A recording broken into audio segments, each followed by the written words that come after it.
الحمد لله رب العالمين والصلاة والسلام على أشرف الأنبياء والمرسلين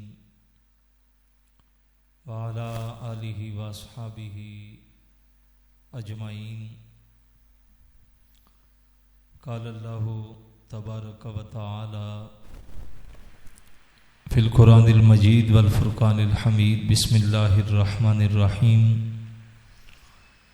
هل أتى على الإنسان حين من الدهر لم يكن شيئا مذكورا إنا خلقنا الإنسان من نطفة أمشاج نبتليه فجعلناه سميعا بصيرا. صدق الله العظيم.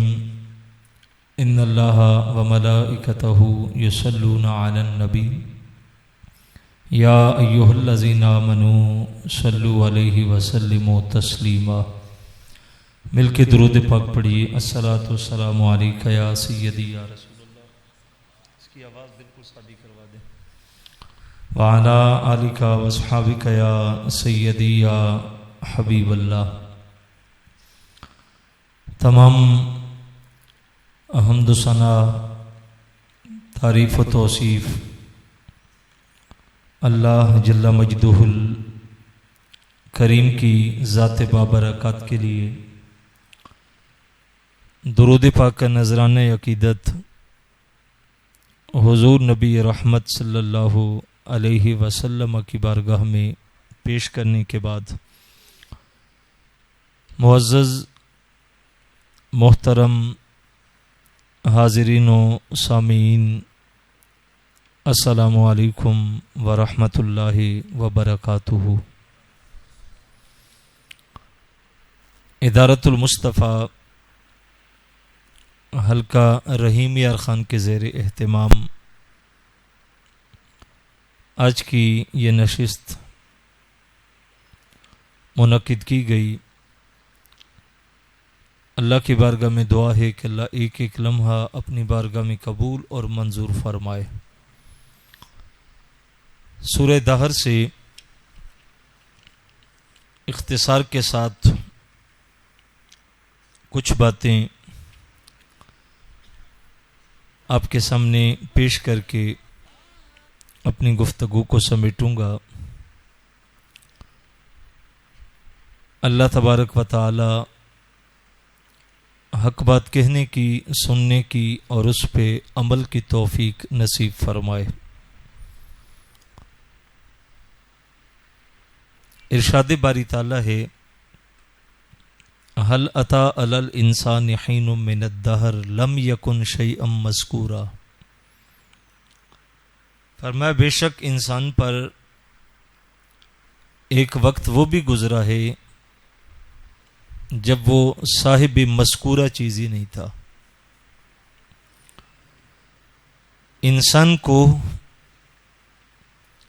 ماضی کے ساتھ جوڑا جا رہا ہے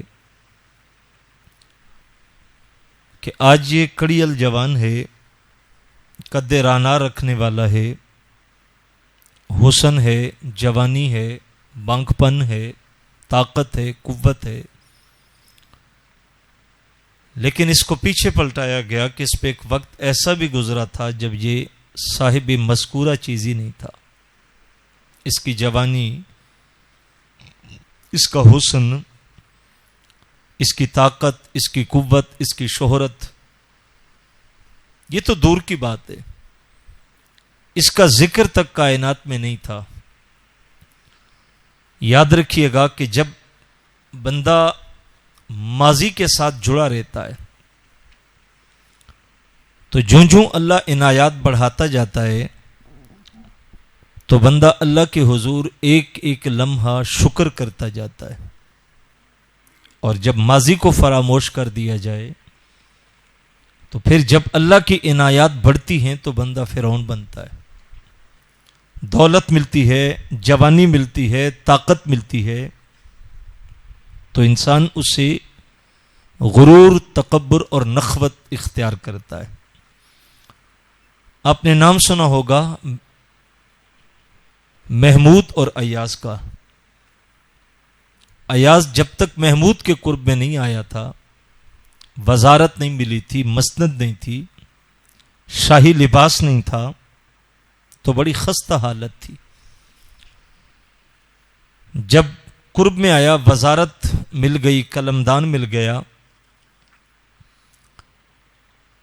تو عادت تھی کہ صبح جب آتے اپنی ڈیوٹی پہ تو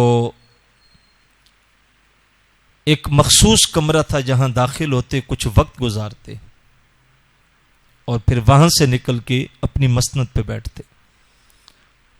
کچھ وزیر جلنے والے بھی تھے. انہوں نے بادشاہ سے کہا کہ ایاز نے کوئی قیمتی چیز چھپا رکھی ہے، اور صبح آ کے پہلے اس کمرے میں جاتا، اس کو دیکھتا ہے اور پھر آ کے مسند پہ بیٹھتا ہے. بادشاہ نے کہا جب ایاز کمرے میں داخل ہو جائے تو مجھے بتانا. بادشاہ کو بتایا گیا. بادشاہ نے جا کے وزراء کے ساتھ دروازے پہ دستک دی. ایاز نے دروازہ کھولا تو بادشاہ نے دیکھا صاف ستھرا کمرہ ہے. کونے میں ایک پرانا سا صندوق ہے اور اس کو بھی تالا لگا ہوا ہے. وزیروں نے کہا بادشاہ اس صندوق میں کوئی قیمتی چیز چھپا کے رکھی ہے جس کو روز آ کے دیکھتا ہے. بادشاہ نے کہا ایاز اس کو کھولو. ایاز نے کہا بادشاہ کوئی راز کی بات ہے، آپ رہنے دیں. کہا نہیں، اس کو کھولیں، جب تک کھولیں گے نہیں بات حل نہیں ہوگی. ایاز نے دروازہ کھولا، ڈھکن اٹھایا تو بادشاہ نے دیکھا کہ اس صندوق میں ایک پھٹا ہوا قمیض ہے جو جگہ جگہ سے پھٹ چکا ہے. بادشاہ حیرت میں ڈوب گیا. کہا ایاز یہ کیا ہے؟ ایاز نے کہا بادشاہ جب پردہ پردہ نہیں رہا، راز راز نہیں رہا، تو پھر اگلی کہانی بھی سن لیں کہ جب میں آپ کے قرب میں نہیں پہنچا تھا، وزارت نہیں تھی، مسند نہیں تھی، شاہی لباس نہیں تھا، تو میری حالت یہ تھی کہ یہ قمیض میرے تن پہ ہوتا تھا. آج مجھے وزارت مل گئی، مسند مل گئی، عزت مل گئی، تو میں صبح مسند پہ بیٹھنے سے پہلے کمرے میں آ کے شاہی لباس اتار کے یہ قمیض پہنتا ہوں اور نفس کو مخاطب کر کے کہتا ہوں کہ آج تو وزیر بن گیا، اعلیٰ لباس مل گیا، شاہی لباس مل گیا، تو اس بات کو نہیں بھولنا کہ ایک دن تیرے اوپر یہ بھی گزرا تھا. تو بادشاہ میرا سارا دن اللہ کے حضور شکر میں گزرتا ہے. اللہ چوڑی چھاتی والے انسان کو، غرور، تکبر، نخوت، دولت، شہرت کی بلندیوں پہ جانے والے کو دعوت دے کے اللہ کہہ رہا حل اتا علی الانسان حین من الدہر لم یکن شیئا مذکورا. فرمایا انسان نہیں بھولنا، تیرے اوپر ایک وقت وہ بھی گزرا تھا جب تیرا زمانے میں نام بھی نہیں تھا، تو قابل ذکر چیز ہی نہیں تھا. آج اگر صحت مل گئی، جوانی مل گئی، حسن مل گیا، عزت ہے، عظمت ہے، تو اللہ کا شکر کر کہ اس نے یہ مقام تجھے عطا کیا. آگے فرمایا انا خلقنا الانسان من نطفۃ امشاج نبتلیہ فجعلناہ سمیعا بصیرا. انسان کی تخلیق کے مرحلوں کو انسان کے سامنے رکھا گیا کہ بے شک ہم نے اس انسان کو پیدا کیا ہے ایک بوند سے، ایک قطرے سے پیدا کیا ہے. اگر آپ سورہ طارق کے اندر 30ویں پارے میں چلے جائیں تو اللہ نے اس کو مزید واضح کر کے بیان کیا ہے کہ فَلْيَنْظُرِ الْإِنسَانُ مِمَّا خُلِقَ. کا انسان غور کر تیری تخلیق کیسے کی. خلق من ماء دافق، تجھے اچھلتے ہوئے قطرے سے بنایا. یخرج من بین الصلب والترائب، جو باپ کی پشت سے اور ماں کی سامنے والی چھاتیوں کے درمیان سے جہاں پسلیاں جڑتی ہیں، کہ یہاں سے وہ قطرے نکلتے اور اس قطرے کو ہم نے جوڑ کے پھر اس سے تیری تخلیق کی ہے. آج تو تم مہنگی مہنگی خوشبوئیں استعمال کرتا ہے، آج تیرا حسن، تیرا فخر، تیرے پاؤں زمین پہ نہیں لگتے، لیکن پلٹ کے جا اور غور کر کے تیری تخلیق ہم نے کیسے کی تھی. دعوت دی گئی فَلْيَنْظُرِ الْإِنسان مِمَّا خُلِقَ، کا انسان غور کر تیری تخلیق ہم نے کیسے کی. ایک قطرہ آب سے تیرا وجود تیار کیا گیا. تو یہاں کہا کہ ہم نے اس کو بنایا ہے اور پھر اسے سنتا اور دیکھتا کر دیا کہ وہ دیکھنے لگا، سننے لگا. آگے فرمایا انا ہدیناہ السبیل اما شاکرا و اما کفورا. ہم نے اس کو سماعتیں دی اور بصارت دی، یہ دیکھ بھی سکتا ہے، یہ سن بھی سکتا ہے. اور اس کو ہم نے ہدایت کا نور دیا، چراغ عقل دیا، شعور کی دولت دی، اور پھر اس کو دوراہے پہ کھڑا کر کے بتا دیا کہ یہ راستہ نیکی کا ہے، یہ بدی کا ہے. اور پھر نکیل اس کی گردن پہ ڈال کے کہا اب تو آزاد ہے، جس راستے کو مرضی اس کا انتخاب کر لے. تجھے مجبور نہیں کیا کہ نیکی کر. پہچان ضرور دے دی. ایک مفتی انسان کے اندر بٹھایا گیا. کل مولود یولد علی الفطرہ. اللہ کے محبوب علیہ السلام فرمایا کہ ہر بچہ فطرت اسلام پہ پیدا ہوتا ہے، ہدایت کا نور اس کے اندر رکھا جاتا ہے. پھر ماں باپ کی مرضی ہے، یہودی بنائے، نصرانی بنائے، مجوسی بنائے، لیکن پیدا ہونے والا بچہ فطرت اسلام پہ پیدا ہوتا ہے. دونوں راہیں اس کو دے دی، شعور دے دیا، اچھے برے کی تمیز دی، اور پھر اسے کہا جس راستے پہ تیرا جی چاہتا ہے تو چل. شکر پہ راستے پہ چل یا کفر کے راستے پہ چل، ماننے والوں میں ہو جا یا انکار کرنے والوں میں ہو جا، فرما برداروں میں ہو جا یا نافرمانوں میں ہو جا. لیکن کہا دوراہے پہ تجھے کھڑا کر کے اختیار دے دیا ہے، ایک یہ راستہ، ایک یہ راستہ. اندر مفتی موجود ہے، آپ کسی کے منہ پہ تھپڑ مارے، وہ کمزور ہے، کچھ نہیں بولتا، لیکن اندر مفتی ہے جو آپ کو بتاتا ہے کہ آپ زیادتی کر رہے ہیں.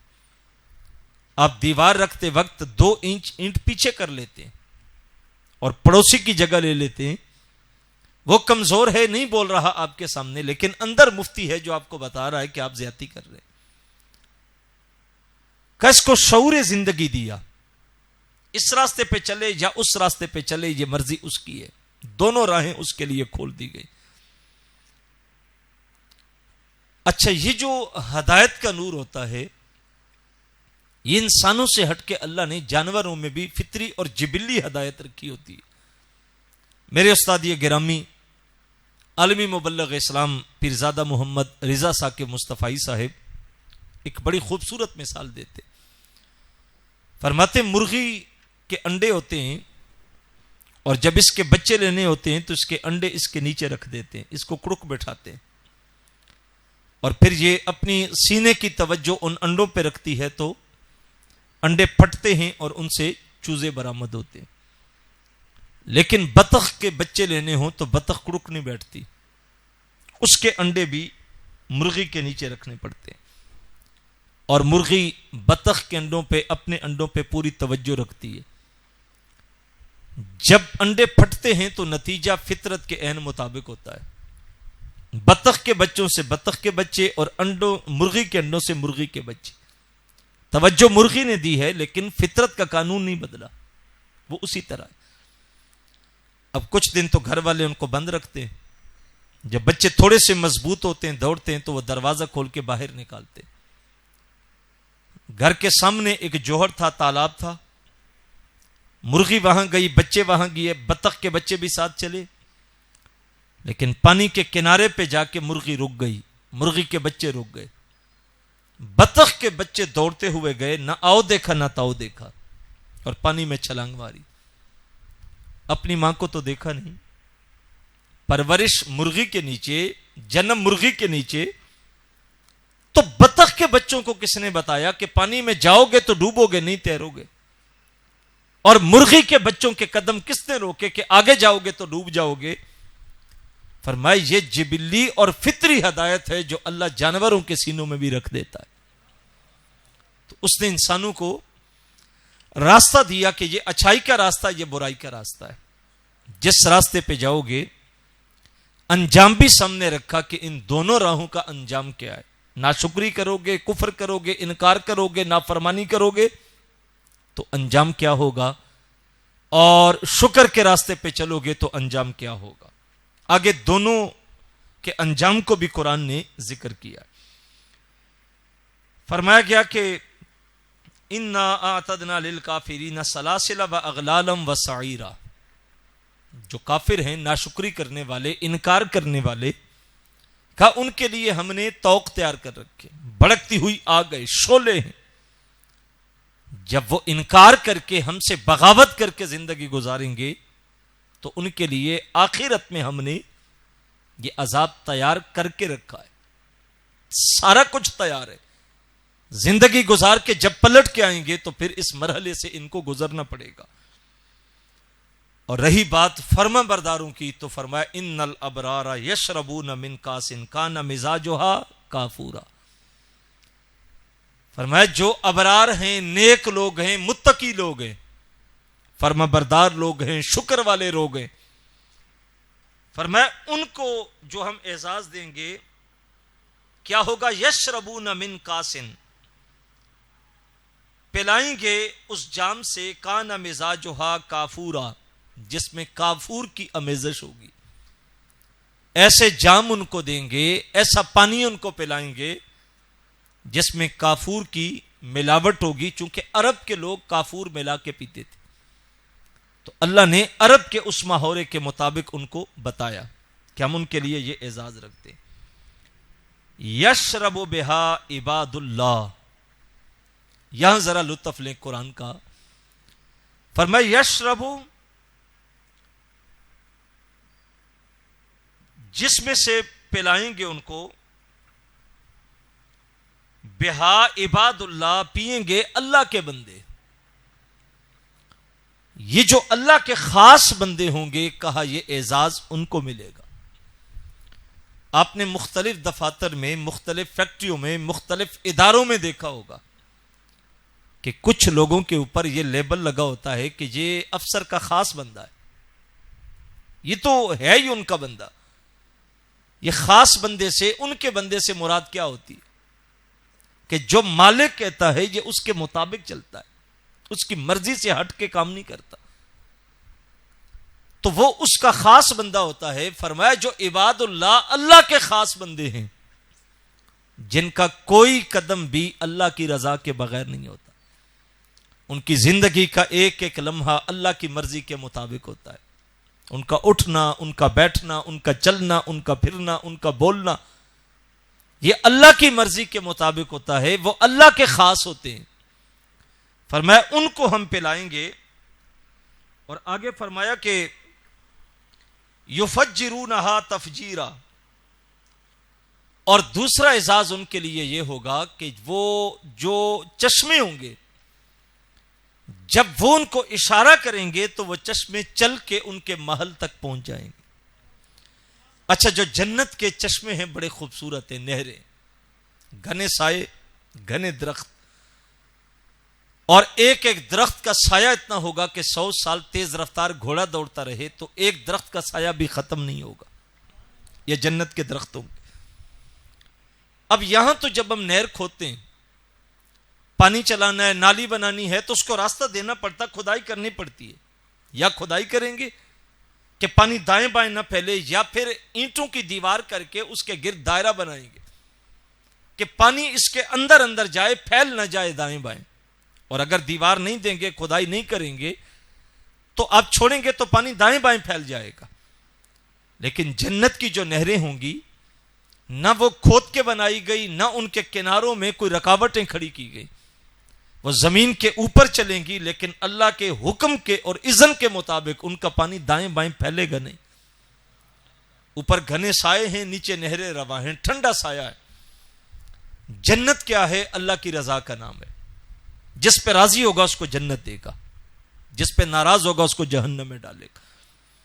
فرمایا گیا جب جنت میں اللہ کسی کو داخل کرے گا تو اس کو اللہ 4 نبیوں کے اعزاز دے گا، 4 انبیاء کے اوصاف اور خوبیاں ان کو عطا کرے گا، اور پھر ان کو جنت میں داخل کیا جائے گا۔ سنیے، پہلے نمبر پہ جب اللہ کسی کو جنت میں داخل کرے گا تو ہر جنتی کو اللہ قد آدم عطا کرے گا۔ آدم علیہ السلام کا قد 60 ہاتھ اللہ اس کو دے گا۔ دوسرے نمبر پہ جب اللہ کسی کو جنت میں داخل کرے گا تو ہر جنتی کو اللہ عمر عیسیٰ عطا کرے گا۔ عیسیٰ علیہ السلام کی عمر 33 سال. ہر جنتی کی عمر ہوگی. بوڑھا ہے یا جوان ہے یا بچہ ہے, جنت میں جانے لگے گا تو عمر عیسیٰ ملے گی. حضور علیہ السلام کی بارگاہ میں جب ایک خاتون آئی اور آ کے عرض کی کہ حضور میں جنت میں جاؤں گی. حضور فرمایا کوئی بوڑھی عورت جنت میں نہیں جائے گی. اس نے کہا حضور آپ کو مانتی ہوں, نمازیں پڑھتی ہوں, روزے رکھتی ہوں, اللہ کو مانتی ہوں, آخرت کو مانتی ہوں, نہیں جاؤں گی. حضور فرمایا کوئی بوڑھی عورت جنت میں نہیں جائے گی. تو جب وہ رونے لگی تو حضور فرمایا جو بوڑھی ہوگی اس کو بھی اللہ جوان کر کے جنت میں بھیجے گا. تو عمر عیسیٰ اللہ ہر جنتی کو عطا کرے گا. تیسرا اعزاز اللہ جنتی کو یہ دے گا کہ اس کو حسن یوسف عطا کیا جائے گا. ہر جنتی کو اللہ یوسف علیہ السلام کا حسن دے گا. اور چوتھی خوبی سن کے آپ کے سینوں میں ٹھنڈ پڑے گی کہ اللہ ہر جنتی کو اپنے محبوب محمد عربی کی زبان عربی عطا کرے گا. یہ چار خوبیاں دے کے اللہ جنتی کو جنت میں داخل کرے گا. آگے نعمتیں جنت کی کیا ہیں, آئے تھوڑا سا نقشہ دیکھتے ہیں جنت کا کتنا خوبصورت ہے. اب یہ کتنا بڑا اعزاز ہے کہ ایک جنتی جنت کی نہریں دیکھ رہا ہے, کوثر ہے, سلسبیل ہے, دودھ کی نہر ہے, شہد کی نہر ہے. اس کا جی چاہا کہ میں اس کو اپنے گھر میں استعمال کروں. تو فرمایا اس کو پائپ بچھانے نہیں پڑیں گے, نالیاں کھودنی نہیں پڑیں گی, ٹوٹیاں نہیں لگانی پڑیں گی. بس وہ اشارہ کرے گا اور جنت کا وہ پانی خود بخود چل کے اس کے محل تک پہنچ جائے گا. یہاں مشکلیں تو ہیں نا. اللہ کے محبوب علیہ السلام ارشاد فرماتے ہیں اللہ نے جنت کو مشکلات کے پردوں میں لپیٹ کے رکھا ہے, جہنم کو خواہشات میں سجا کے رکھا ہے. جنت کی طرف جانے والے راستے مشکل ہیں. او بھائی کون سحری کے وقت اٹھ کے مصلی بچھائے؟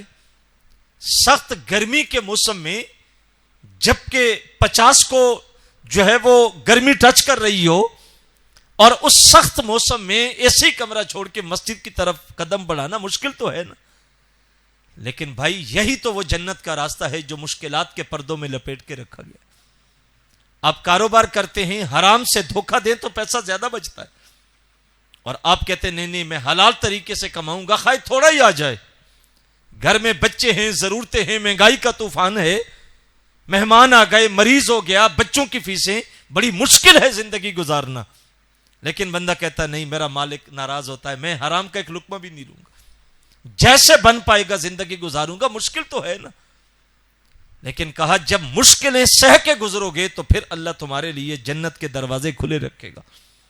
امام ابن کثیر نے لکھا ہے کہ ایک بزرگ تھے سلمان دارانی, عبادت گزار تھے. رات کو عبادت کی, سخت سردی کی رات تھی, ٹھٹھرتا ماحول, یخ ہوائیں چل رہی ہیں. جب دعا کرنے لگے تو سردی زیادہ تھی تو ہاتھ اپنا چادر کے نیچے کر لیا سردی سے بچنے کے لیے, اور دعا کرتے کرتے آنکھ لگی, اونگ آئی تو دیکھا کہ جنت کے اندر ایک محل ہے جس کے اوپر نام لکھا ہوا ہے اسی کا, اور اندر دیکھا کہ ایک حور ہے. تو جب اس حور کو دیکھا تو اس نے کہا سلمان اللہ نے مجھے یہاں سجا کے تیرے انتظار میں بٹھا رکھا ہے اور تو سردی سے بچنے کے لیے دعا کے وقت ہاتھ چادر کے نیچے کر رہا ہے. تو جب مشکلیں سہیں گے تو جنت ملے گی نا. اللہ کے محبوب علیہ السلام فرماتے ہیں جب اللہ نے جنت کو بنایا, سجایا, سمارا, تو جبریل سے کہا جاؤ جنت کو دیکھ کے آؤ. جبریل گئے, جنت کو دیکھا, واپس آئے, کہا مالک جو بھی اس جنت کا ذکر سنے گا وہ اس کی طرف دوڑ ضرور لگائے گا, اس کو حاصل ضرور کرے گا. پھر اللہ نے جنت کے اوپر مشکلات کے پردے رکھے اور جبریل کو کہا جاؤ جنت کو دیکھ کے آؤ. جبریل گئے, دوبارہ جنت کو دیکھ کے آئے, واپس آئے, کہا مالک بہت مشکل ہے کہ کوئی بندہ جنت کی طرف جائے. پھر جہنم کو بڑکا کے کہا جبریل جہنم کو دیکھ کے آ. جہنم کو دیکھا, واپس آئے, کہا مالک جو جو اس کا ذکر سن لے گا وہ اس سے بچنے کی پوری کوشش کرے گا. تو پھر اللہ نے اس جہنم کے اوپر خواہشات کے پردے رکھے, سجایا اس کو, کہا جبریل اب دیکھ کے آ. جبریل دیکھ کے واپس آئے تو کہا مالک بڑی مشکل ہے کہ کوئی اس سے بچ کے نکل جائے, کیونکہ وہ خواہشات میں, جنت مشکلات میں, جنت کا راستہ مشکلات کا راستہ ہے, جہنم کا راستہ خواہشات کا راستہ ہے. شیطان کہتا ابھی زنا کر ابھی لذت پا, ابھی چوری کر، ابھی مالدار بن جا، ابھی دھوکہ دے، اتنا مال بچے گا، فراڈ کرے گا، جھوٹی قسم اٹھائے گا، ناپ تول میں کمی کرے گا تو شام تک کتنی بچت ہو جائے گی. یہ نگد کا سودا ہے، یہ خواہشات کی دنیا ہے، اور ایک ایک سنت پہ عمل کر کے جینا مشکل ہے. لیکن کہا یہ مشکلوں کا راستہ ہی تو جنت کا راستہ ہے، اس پہ چلو گے، وقتی مشکلیں سہو گے، لیکن جب وہاں پہنچو گے تو اللہ جنت کے دروازے تمہارے لیے کھلے رکھے گا. آگے چل کے ان کو اعزاز ہوگا. یوفون بالنذر ویخافون یوما کان شرہ مستطیرا. کہا کہ وہ نظر پوری کرتے ہیں، ویخافون اور ڈرتے ہیں، یومن اس دن سے کان شرہ مستطیرا جس کا شر چھپا ہوا ہے. علماء نے کہا ایک تو نظر یہ ہے کہ جو وہ مانتے ہیں، اپنے اوپر خود سے لازم کر لیتے ہیں. بیمار ہیں، کہا شفا مل گئی تو اتنے نفل پڑھوں گا. کوئی مشکل آئی، کہا یہ ٹل جائے گی تو اللہ کے راستے میں اتنا خیرات کروں گا.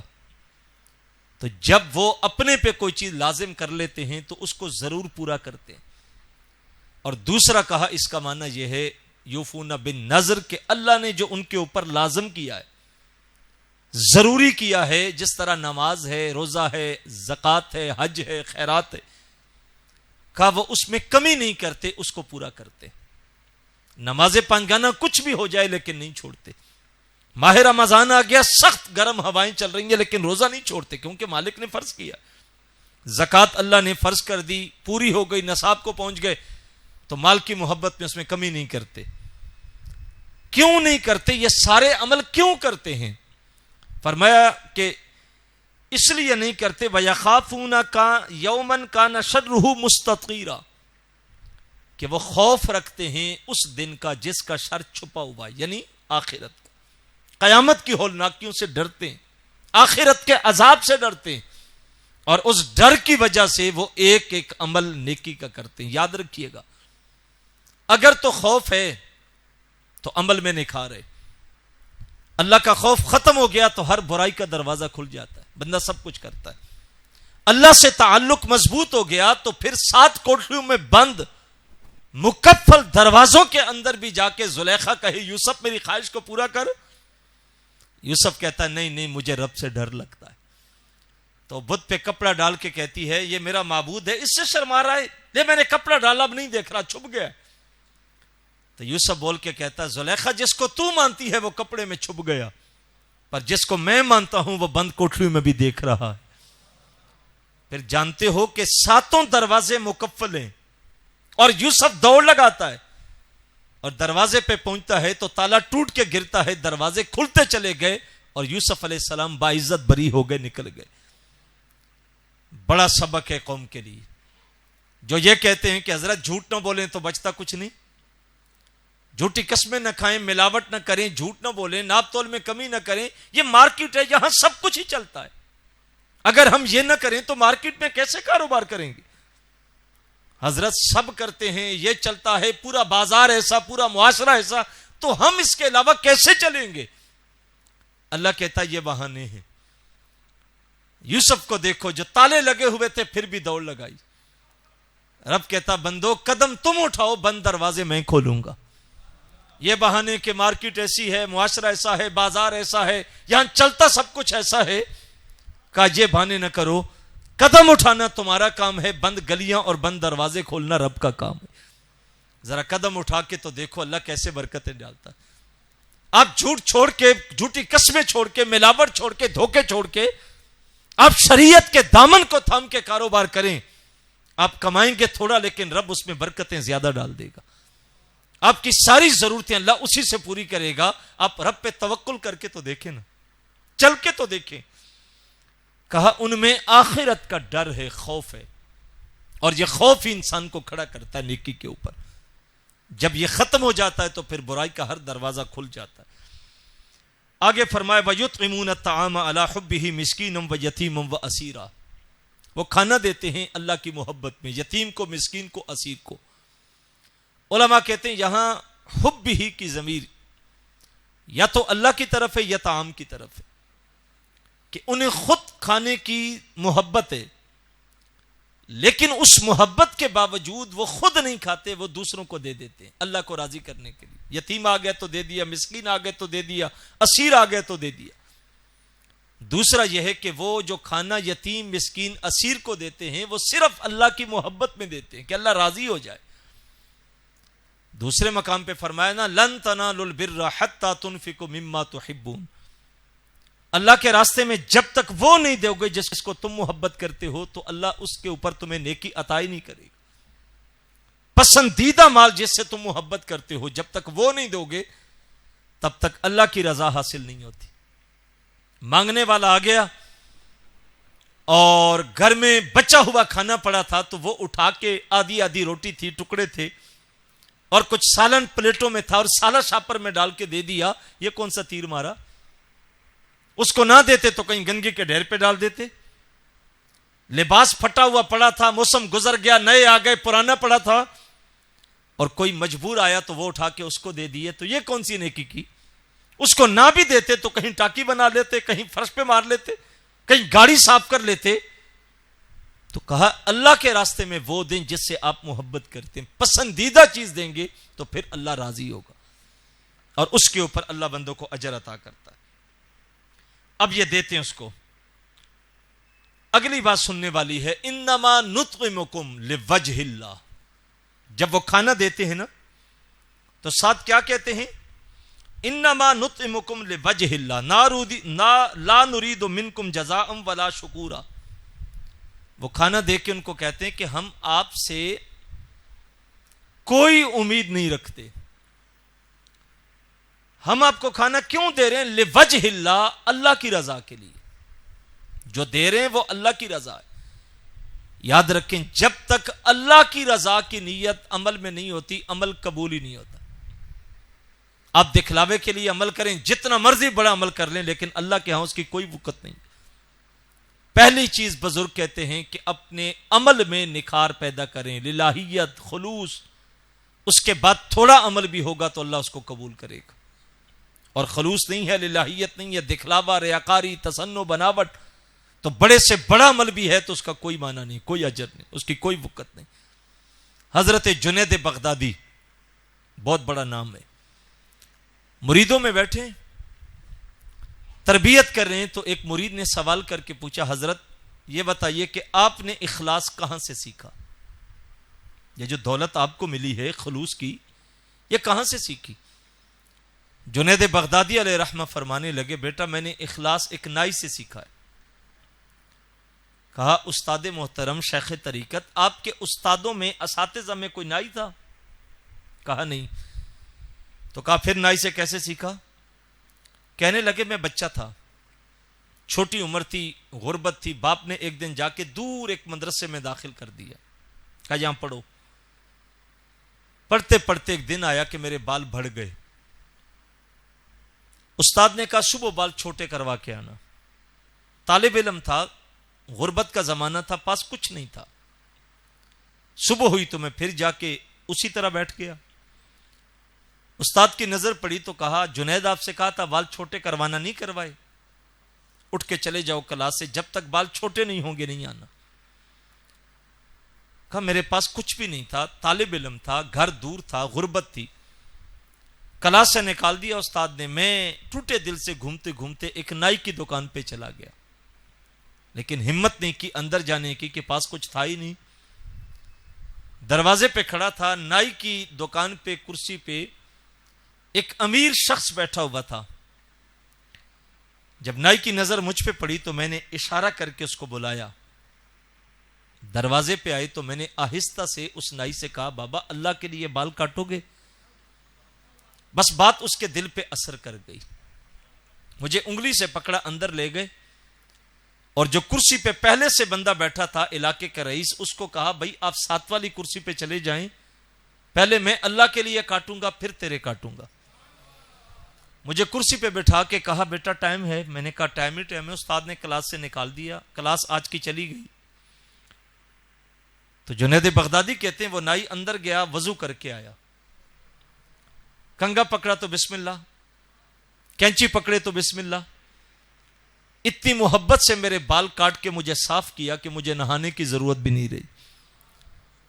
جب میں کرسی سے اترنے لگا تو اس نے کہا بیٹا اترنا نہیں, پہلے فیس دے پھر اتر. میرا رنگ بدل گیا. میں نے آپ سے پہلے کہا تھا کہ میرے پاس پیسے نہیں ہیں. اس نے کہا میں نے پیسے نہیں مانگے, میں نے فیس مانگی ہے. میں نے کہا جب پیسے نہیں مانگے فیس کیا ہے پیسوں کے علاوہ؟ تو وہ نائی مجھے کہنے لگا بیٹا فیس یہ ہے کہ جب بھی تیرے بال بھر جائیں دروازے پہ آ کے وہی جملہ کہنا ہے جو آج کہا تھا, بابا اللہ کے لیے کاٹو گے وعدہ کرو اور چلے جاؤ. کہا جب میں کرسی سے اترا تو مجھے چھوڑنے کے لیے باہر تک گیا اور میں نکلنے لگا تو مجھے کھڑا کر کے کہنے لگا پتر ساری زندگی پیسے لے کے حجامتیں کی ہیں, بال کاٹے, شام کو گھر کو لوٹتا تھا تو جیبیں بھری ہوتی تھیں, پر جو مزہ زندگی میں آج آیا ہے وہ کبھی نہیں آیا. جب آپ عمل اللہ کے لیے کریں گے تو پھر اس کا اجر کچھ اور ہوگا. لیکن مسجد میں چندہ دیتے بھی یہ امید ہو کہ جمعے کے دن خطیب صاحب کہیں کہ چودھری صاحب حاجی صاحب آپ پہلی صف میں آ جائیں, اور جب تک آواز نہ دی جائے تو ہمارا ضمیر مانتا نہیں کہ ہم اس مسجد کو چندہ بھی دیں. جب تک ہمارے نام کی تختی نہ لگے, پنکھوں کے تینوں پروں پہ نام نہ لکھا جائے کہ فلاں صاحب نے بھیجے, تو ہم تو مسجد کو ایک پنکھا دینے کے بھی روادار نہیں ہوتے. آنے جانے والوں کے لیے راستے میں پانی کا انتظام کریں تو کولر بعد میں لگتا ہے, تختی صاحب کے نام کی پہلے لگتی کہ فلاں صاحب نے دیا. تو بھائی بتائیے پھر اللہ کے لیے ہم نے کیا کیا؟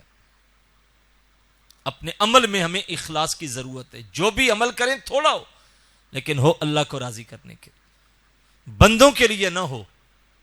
جب یہ نیتیں درست ہوتی ہیں, کہا وہ کھانا دیتے ہیں یتیم کو, مسکین کو, اسیر کو, اور ساتھ کیا کہتے ہیں انما نطعمکم لوجہ اللہ, ہم جو تمہیں کھانا دے رہے ہیں یہ صرف اللہ کو راضی کرنے کے لیے.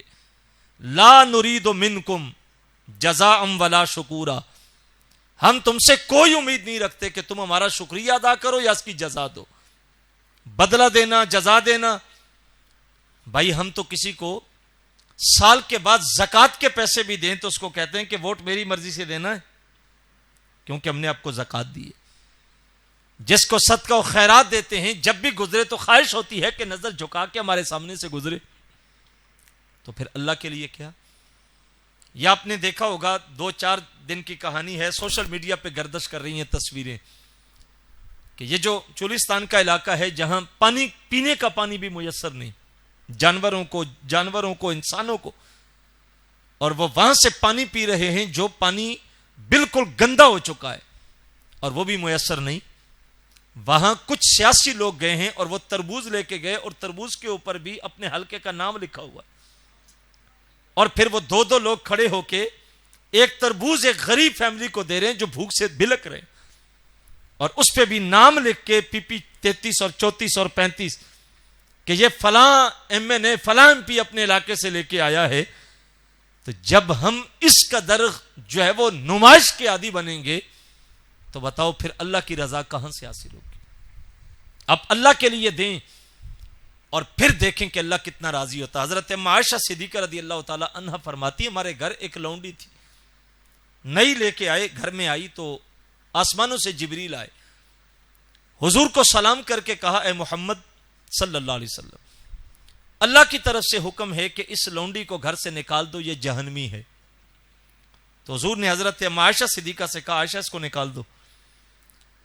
اما عائشہ صدیقہ رضی اللہ تعالی عنہ فرماتی ہیں کہ میں نے اس کو 2-3 کھجوریں دی کہ کھانے کا وقت بھوک لگے گی تو کھا لے گی, اور اس کو گھر سے نکالا.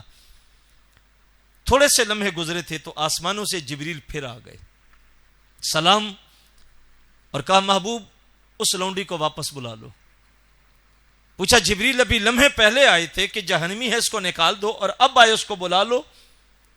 جبریل کہنے لگا محبوب جب وہ گھر سے جانے لگی تو اس کو عائشہ صدیقہ رضی اللہ تعالی عنہا نے کھجوریں دی کھانے کے لیے. تو اس نے چلتے چلتے راستے میں ایک درویش, ایک فقیر, ایک بھوکا دیکھا تو اس نے کھجور کا ایک ٹکڑا کاٹ کے اس فقیر کو دیا. تو اللہ نے اس صدقے کے ذریعے اس کا نام جہنمیوں سے نکال کے جنتیوں میں لکھ دیا. جب آپ اس کی رضا کے لیے ایک ذرہ بھی دیں گے اور اگر وہ قبول کرنے پہ آئے تو ایک کھجور کا ٹکڑا بھی قبول کر کے جہنمیوں سے نام نکال کے جنتیوں کی لسٹ میں لکھ دیتا ہے. اور اگر نمائش کے لیے دیں گے پہاڑوں جتنا سونا بھی دیں گے تو اللہ کی بارگاہ میں کبھی قبولیت نہیں پا سکتا. تو کہا وہ اللہ کا خوف رکھ کے جو بھی دیتے ہیں وہ اس نظریے کے ساتھ دیتے. آگے فرمایا انا نخاف من ربنا یوما قانا یوما ابوسا قمطریرا.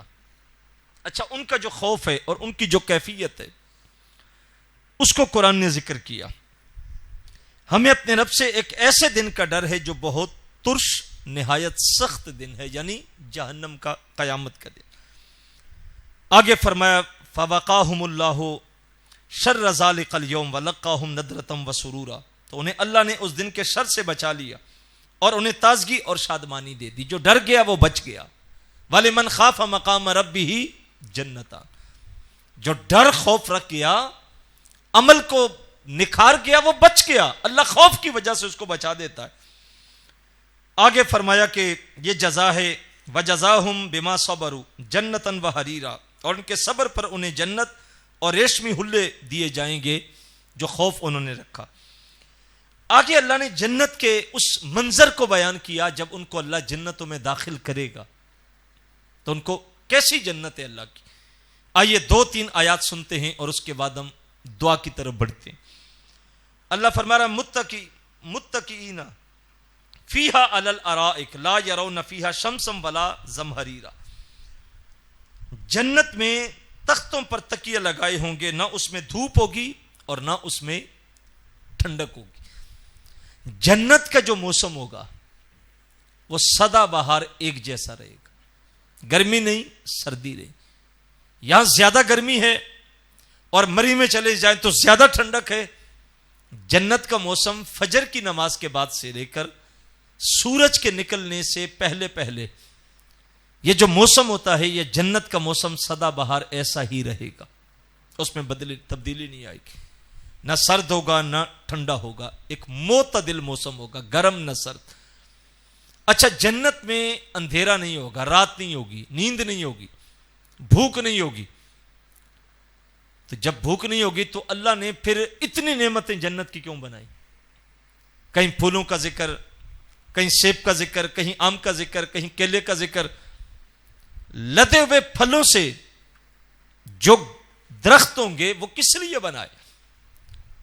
فرمایا گیا جب جنتی جنت میں داخل ہوں گے تو سب سے پہلے جو ان کی ضیافت ہوگی وہ مچھلی کے جگر سے ہوگی جو ان کو پیش کیا جائے گا. دوسرا کھانا اہل جنت کو بیل کا گوشت دیا جائے گا. تو جب بھوک نہیں ہوگی تو پھر اتنی نعمتیں اللہ نے کیوں بنائی؟ کہا یہ ساری نعمتیں جنتی بھوک کی وجہ سے نہیں کھائیں گے, یہ صرف لذت کے لیے کھائیں گے. آپ جاتے نا کہیں کھانا کھایا ہوا ہے لیکن کچھ چیزیں فروٹ پھل پڑا, آپ کہتے ہیں یار بھوک تو نہیں ہے لیکن چلو تھوڑا سا لے لیتے ہیں. تو جنت میں بھوک نہیں ہوگی لیکن جو کھانا ملے گا وہ لذت کے لیے. پروٹوکول دیکھیں, اعزاز دیکھیں کیا ہوگا. جنتی بیٹھا ہے, اس کا جی چاہا کہ میں یہ پھل کھاؤں تو اس کو کھڑا نہیں ہونا پڑے گا, ہاتھ بڑھانا نہیں پڑے گا, بلکہ جب دل میں خیال آئے گا تو وہ ٹہنی خود بخود جھک کے اس کے سامنے آ جائے گی. لیٹا ہوگا تو بیٹھنا نہیں پڑے گا, بیٹھا ہوگا تو کھڑا نہیں ہونا پڑے گا. کھانا کھائیں گے پیٹ بھرے گا, ظاہر وہاں گندگی نہیں ہے, بولو براز نہیں ہے, پیشاب نہیں ہے. تو جو کھایا ہوگا ایک ڈکار پیدا ہوگا, خوشبو پھیلے گی اور سب کچھ ہضم ہو جائے گا. نیند نہیں ہوگی. نیند تب آتی ہے جب جسم تھک جاتا ہے. جنت میں تھکن نہیں ہوگی تو نیند بھی نہیں ہوگی. سدا بہار موسم ایک جیسا. یہاں تک قرآن نے ذکر کیا ہے کہ جنتی کے لیے تکیہ لگے ہوں گے, ان تکیوں کے اوپر جنتی بیٹھے ہوں گے اور وہ مقام اللہ ان کو عطا کرے گا. نہ اس میں گرمی نہ سردی. وَدَانِيَةً عَلَيْهِمْ ظِلَالُهَا وَذُلِّلَتْ قُطُوفُهَا تَذْلِيلًا. اچھا یہ ان کے اوپر ایسے سائے ہوں گے درختوں کے, گھنے سائے درختوں کے ہوں گے ان کے اوپر. آگے فرمایا وَيُطَافُ عَلَيْهِمْ بِآنِيَةٍ مِّن فِضَّةٍ وَأَكْوَابٍ كَانَتْ قَوَارِيرَ قَوَارِيرًا مِّن فِضَّةٍ قَدَّرُوهَا تَقْدِيرًا. یہ جنت کے وہ سارے منظرنامے بیان کی گئے جو ان کو پانی دیا جائے گا, وہ جو برتن ہوں گے, وہ جو گلاس ہوں گے, کہا وہ ہوں گے تو شیشے کے لیکن چاندی کی طرح لگیں گے، ان پہ شیشوں کی چمک ہوگی، اور وہ ان کو لباس دیا جائے گا۔ دنیا میں سونا حرام ہے، لیکن جنت میں جا کے ان کے لیے فرمایا گیا کہ جو اعلیٰ درجوں پہ لوگ ہوں گے ان کے ہاں جتنا بھی مکان ہوگا، جتنی چیزیں ہوں گی، ساری سونے کی ہوں گی۔ یہاں تک فرمایا گیا کہ جس پیالے میں وہ پانی پئیں گے وہ بھی سونے کا ہوگا۔ اس سے نچلے درجے والے، تھوڑے عمل والے جو نیچے ہوں گے، ان کا سارا کچھ چاندی کا ہوگا۔ اب یہ بندے کی مرضی ہے کہ وہ عمل کر کے کس کھاتے میں اپنا نام لکھواتا ہے، کس گروہ میں شامل ہوتا ہے۔ اور وہاں جب لوگ داخل کیے جائیں گے تو کہا جو خاندان کے لوگ ہوں گے اللہ ان کو ایک ہی جگہ پہ رکھے گا، قریب قریب ہوں گے، ملاقاتیں کریں گے، ملیں گے، اکٹھے بیٹھیں گے۔ اب سوال پیدا ہوتا ہے، کچھ لوگ کم عمل کرتے ہیں، باپ زیادہ متقی ہے لیکن اولاد میں وہ تقوی نہیں ہے، باپ دادا اس طرح نمازی پرہیزگار اور دین کے ساتھ نہیں تھے، جیسے آگے نسل آ گئی، تو پھر کیا اللہ ان کو کیسے برابر کرے گا؟ اب ظاہر ہے جو عمل کر کر کے اونچے درجے پہ چلا گیا وہ تو نیچے نہیں آئے گا، لیکن جو عمل کم کر کے نچلے درجے پہ تھا اللہ اس کو اپنے فضل کے صدقے درجہ بلند کر دے گا کہ یہ اپنے خاندان کے ساتھ مل جائے، ان کے قریب ہو جائے۔ یہ اعزاز اللہ جنتی کو وہاں پہ عطا کرے گا۔ باقی قرآن ذکر کرتا ہے وَيُسْقَوْنَ فِيهَا کا، اچھا ان کو جنت میں سونا اور چاندی، دنیا میں سونا مرد کے لیے حرام ہے، کسی بھی صورت میں پہنے، ایک انگوٹھی چاندی کی ایک نگ والی مرد پہن سکتا ہے، اس کے علاوہ زیادہ انگوٹھیاں، یہ جو 10 انگلیوں میں 20 انگوٹھیاں ہوتی ہیں، یہ شریعت کے مزاج کے مطابق نہیں ہوتی۔ لیکن ہم اس کو دیکھتے ہیں جس نے انگوٹھے میں بھی اور انگلیوں میں بھی 3 انگوٹھیاں پہن رکھی ہیں، چھلے پہن رکھے، کہتے ہیں بابا بڑا پہنچا ہوا ہے۔ وہ بیچارہ شریعت کی مخالفت کر رہا ہے، اسے شریعت کی خبر نہیں ہے، گلے میں ہار ڈال لیے، موٹی موٹی تسبیحاں ڈال لی، اور جو ہے وہ کانوں میں بندے ڈال لیے، ہاتھوں میں انگوٹھیاں ڈال لی، پاؤں میں گھنگرو ڈال لیے، سال غسل نہیں کیا، 2 4 5 کلروں کی قمیضیں اوپر نیچے پہن لی، تو بابا پہنچ گیا ہے۔ یہ نہیں پتا کہاں پہنچا ہوا ہے، لیکن پہنچا ہوا ہے۔ یاد رکھیں، جس کے گرد جائیں، جس سے تعلق جوڑیں، وہاں یہ دیکھا کریں کہ اس کے پاس دین رسول ہے یا نہیں ہے۔ اگر وہ بیچارہ خود دین کو نہیں سمجھ رہا، اس کو شریعت کا خود نہیں پتا، مرد کے لیے سونا حرام کیا گیا دنیا میں، کا جو استعمال کریں گے قیامت کے دن اللہ سونے کو جہنم کی آگ میں تاپ کے جسم کو داغا جائے گا، اسے کہا جائے گا یہ ہے چک عذاب کا مزہ۔ لہٰذا سسرال کی طرف سے ملے یا سسرال جانا پڑے یا شادیوں پہ جانا پڑے، اس سے کوئی عظمت بڑھ نہیں جاتی کہ آپ سونے کی انگوٹھی پہن کے جا رہے ہیں۔ وہ جس سسرال جانا تھا، بھائی سسرال جانا سونے کی انگوٹھی کے بغیر ممنوع ہے۔ بہت سارے لوگ دیکھے گئے ہیں کہ بارات آتی ہے تو اپنے فخر کے لیے داماد کو سونے کی انگوٹھی سٹیج پہ پہناتے کہ باراتیوں کو پتا چلے کہ فلاں نے اپنے داماد کو انگوٹھی دی۔ یہ کوئی فخر کی بات نہیں، پہننے والا پہنانے والا دونوں حرام کے مرتکب ہو رہے ہیں، لیکن آخرت میں جا کے اللہ ان کو یہ اعزاز عطا کرے گا۔ اب وہاں پہ ان کو ملیں گے جو ایسے چشمے ہوں گے فیہا تسمی سلسبیلا، جس کو سلسبیل کہتے ہیں، یہ چشمے ان کو دیے جائیں گے۔ وَيَطُوفُ عَلَيْهِمْ وِلْدَانٌ مُخَلَّدُونَ کا ان کو خدمت کے لیے ایسے بچے ملیں گے، نوکر ملیں گے جو ان کی خدمت کریں گے۔ ان کا حسن کیا ہوگا؟ قرآن کہتا ہے اِذَا رَأَيْتَهُمْ حَسِبْتَهُمْ لُؤْلُؤًا مَنْثُورًا، جب تم انہیں دیکھو گے نا، حسبتہم تو گمان کرو گے، جب وہ چلے پھریں گے ایک دوسرے سے آگے پیچھے ہوں گے، کہا تمہیں یوں لگے گا جیسے لولو اور منصور پھیلے ہوئے، ان کی چمک اتنی ہوگی، ان کا حسن اتنا ہوگا۔ وہ نوکری کے لیے دیے جائیں گے، ان کے لباس، ان کی وضاحت، ان کی خوبصورتی اللہ کی طرف سے یہ ہوگی۔ اللہ نے جا بجا قرآن مجید کے اندر جنت کا ذکر کیا، مختلف الفاظ کے ساتھ جنت کے تذکرے کیے، اور پھر اپنے بندوں کو دعوت دے کے کہا وَسَارِعُوا إِلَىٰ مَغْفِرَةٍ مِّن رَبِّكُمْ وَجَنَّةٍ عَرْضُهَا السَّمَاوَاتِ وَالْأَرْضُ۔ اللہ ارشاد فرما رہا ہے او میرے بندو، جنت کی طرف دوڑ لگاؤ۔ جنت بنائی ذکر کر کے، تذکرے کر کے، پھر اپنے بندوں کو ترغیب دی گئی تاکہ ان کے اندر ہرس بڑھے جنت میں داخل ہونے کی۔ اور وہ جو جنت کی طرف دوڑ ہے وہ یہ دوڑ نہیں ہے کہ آپ پاؤں سے دوڑ کے جا رہے ہیں، وہ عمل کی دوڑ ہے کہ اپنے اندر عمل پیدا کریں تاکہ آپ کو قیامت کے دن وہاں جا کے اللہ جنت کی وہ منزلیں عطا فرمائے۔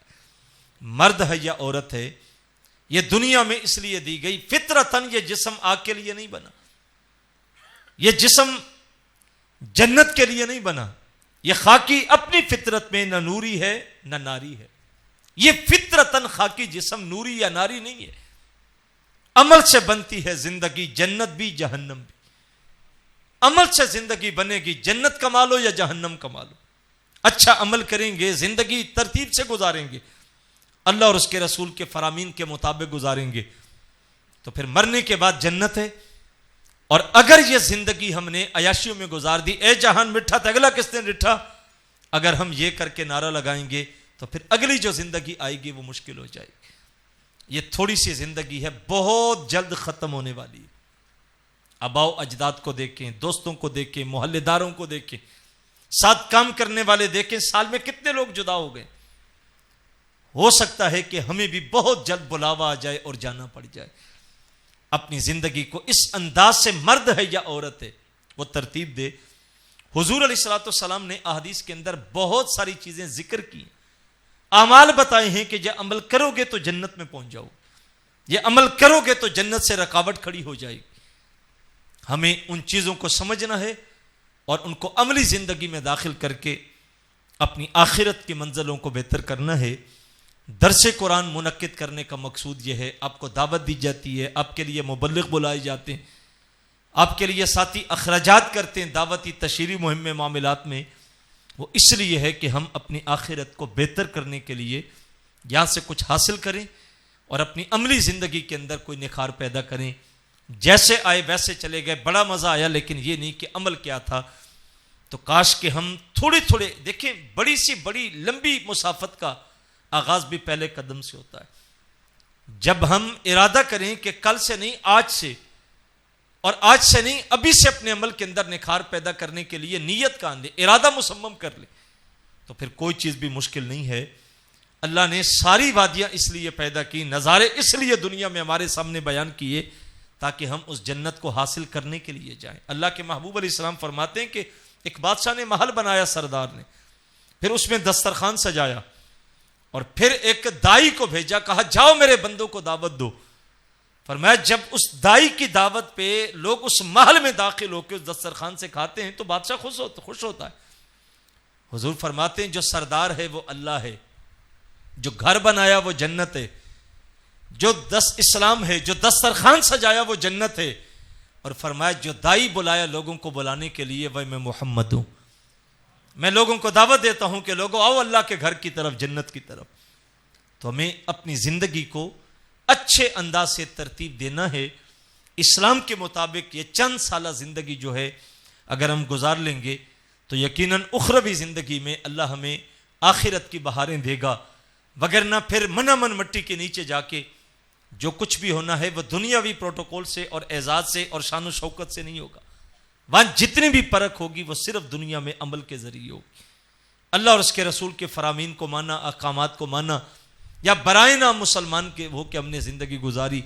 اللہ مجھے اور آپ کو توفیق عمل نصیب فرمائے۔ جن دوستوں نے آج کے اس درس قرآن کا اہتمام کیا، دامے دل میں سخن نے حصہ لیا، آپ کو دعوت دی، اللہ ان کو بھی برکتیں دے۔